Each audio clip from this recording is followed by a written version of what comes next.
નમસ્કાર મિત્રો, અમારા નવા વિડીયોમાં આપનું હાર્દિક સ્વાગત છે। આજે આપણે વાત કરીશું બેસણું। સવારના 8 થયા પણ બેસણાના હોલનો દરવાજો બંધ હતો। કેટલાક લોકો સમયસર આવીને વારંવાર ઘડિયાળ જોઈ રહ્યા હતા। જો કે તેમના ચહેરા પર બેસણા પછીના બીજા શેડ્યુલ વિશે વધુ ચિંતાની રેખાઓ હતી।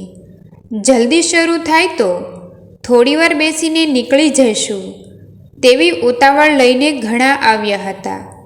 તેમના કેટલાક લોકોના એક હાથમાં શોક સંદેશાનું કવર અને બીજા હાથની આંગળીઓ મોબાઈલ સ્ક્રીન પર ફરી રહી હતી।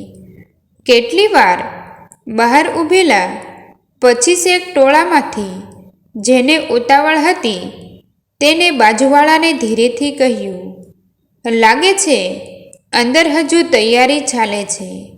બાજુવાળાએ પણ હળવેથી તેના કાનમાં કહ્યું, અમારા સમાજમાં તો જો કોઈનું બેસણું હોય તો અત્યાર સુધીમાં તો અડધા લોકો આવીને પાછા ઘરે પહોંચી ગયા હોય। પેલાએ ફરી પોતાની વાત કરી।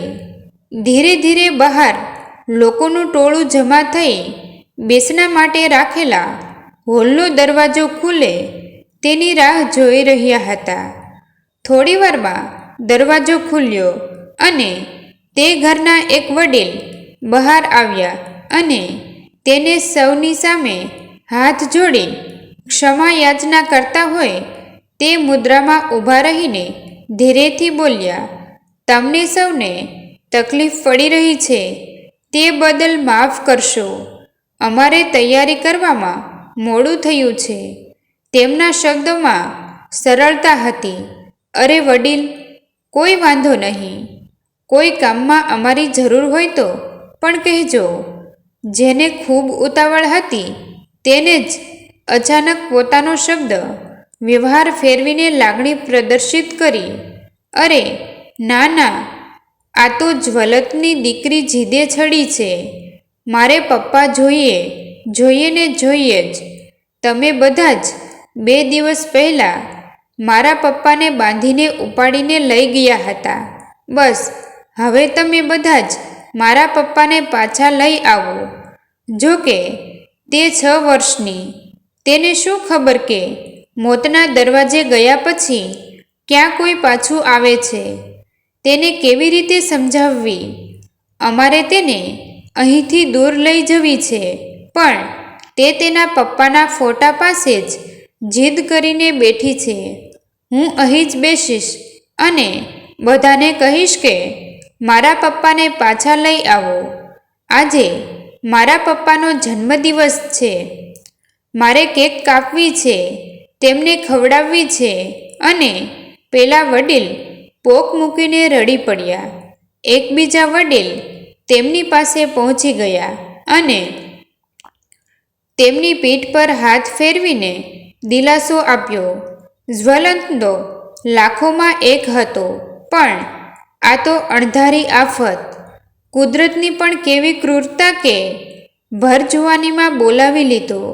અરે દરેક લોકોના હૃદયમાં તે પોતાની છાપ મૂકીને ચાલ્યો ગયો। દુઃખ તો અમને સૌને છે। તમે પણ હિંમત રાખો, સૌ સારાવાના થશે। પેલા વ્યક્તિના દિલાસાથી વડીલને હૈયાધારણા મળી। પેલા વડીલ અંદર ગયા અને બધા ફરી પોતપોતાના પરિચિત ચહેરા પાસે ટોળે વળ્યા। ધીરે ધીરે બહાર લોકોનું ટોળું વધવા લાગ્યું।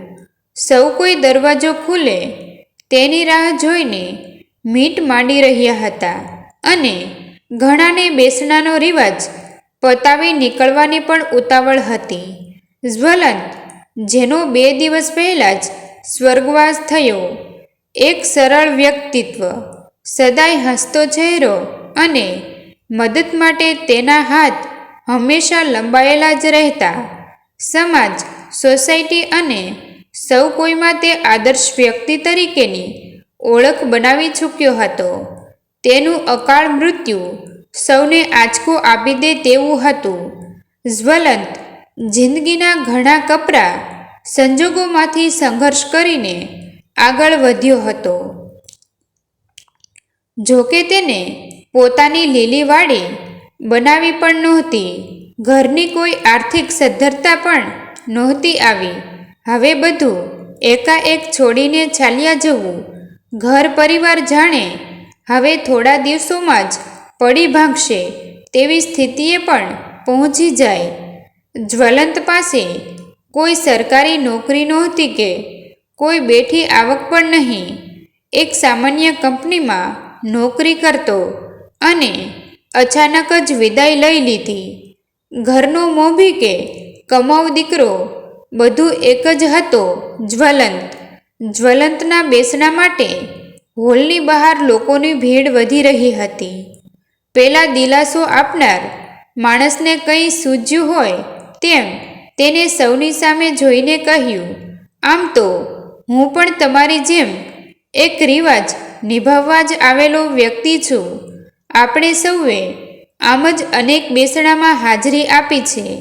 સફેદ કપડાં, સહેજ દયામણું મોહરું, હાર ચઢાવેલા ફોટાના દર્શન, શોકના શબ્દો, બે ઘડીનો દિલાસો, થોડી વારની હાજરી અને પછી પોતપોતાના ઘરે.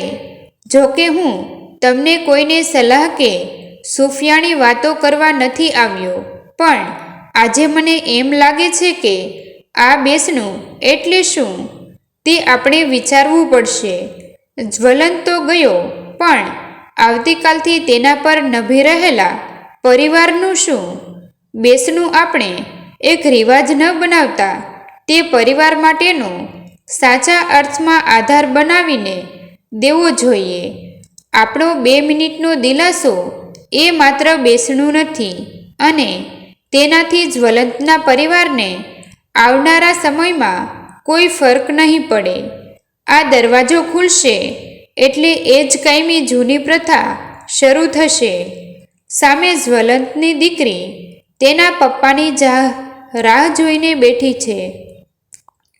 તેને તેના પપ્પાનો જન્મદિવસ મનાવવો છે. આજ દિન સુધી તેના પપ્પાએ તેમાં હાજરી આપી છે. જ્યારે આજે નથી તો આ બેસણામાં તેના પપ્પાનો જન્મદિવસ ઉજવીએ.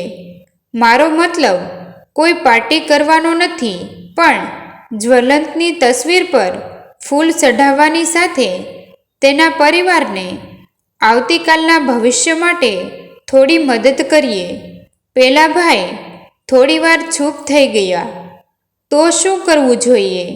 એક વ્યક્તિએ પૂછ્યું. મદદ. મારો આ એક શબ્દ જ તમે સમજી ગયા હશો. આપણે દરેક લોકો જો જ્વલંતના પરિવારને થોડી ઘણી મદદ કરતા જઈશું તો તેના પરિવારને આવનારા કપરા સમયનો ટેકો મળી જશે. પોતાનાથી બનતી મદદ. સમાજ એટલે એકમેકનો સહયોગ. જો જ્વલંત આજે હાજર હોત તો તેની દીકરીને કોઈક ગિફ્ટ લાવીને આપી હોત, પણ આજે તે નથી. તો આપણે સૌ તેનો ટેકો બનીને ઊભા રહીએ. તે જ હકીકતમાં સાચું બેસણું છે.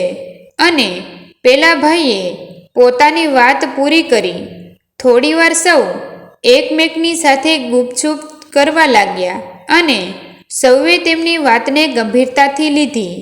બધાએ પોતાની બનતી મદદ કરવા તૈયારી દર્શાવી અને ઘડીભરમાં તો 50,000 જેટલી મોટી રકમ જમા થઈ ગઈ. અને થોડીવાર પછી દરવાજો ખુલ્યો.